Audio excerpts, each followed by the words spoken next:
Hello, everyone, and welcome to Semiconductor Pro in 3 minutes. Today's topic, the trap of 2 nanometers. You've probably seen the news lately about TSMC and Rapidus taking on the challenge of 2 nanometer generation semiconductors, right? 2 nanometers, a microscopic world that's tens of thousands of times thinner than a human hair. But here's a question for you.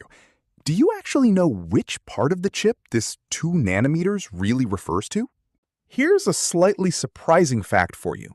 The name 2 nanometers we hear today doesn't actually mean that any single specific part of the chip is exactly 2 nanometers in size.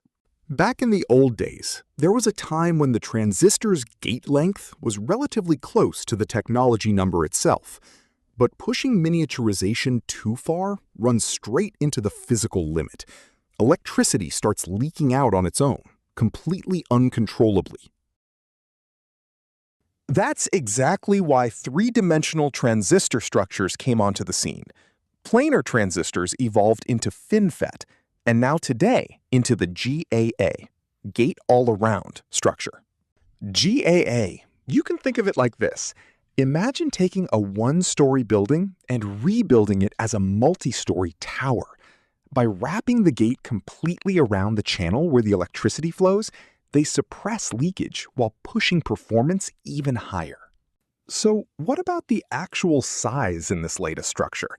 In reality, transistor widths and structural elements are designed at scales of anywhere from several to tens of nanometers.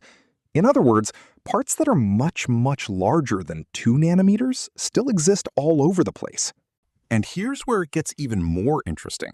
Within a single chip, the parts focused on power efficiency are made narrower, while parts requiring high performance are made wider. The structure is fully optimized for each specific use case. In other words, it's no longer a simple story of this length is some nanometers, so it's amazing. We've now entered an era where performance comes from a combination of three-dimensional structure and clever design choices. And now, today's pro tip. The 2 nanometers you keep seeing in the news every day isn't actually a specific physical dimension itself. It's much closer to a generation name that includes performance, power consumption, density, and more. From here on, the numbers are going to keep shrinking to 1.4 nanometers, then to 1 nanometer, and beyond. But the real competition is now decided by the total combined strength of structure, materials, and design.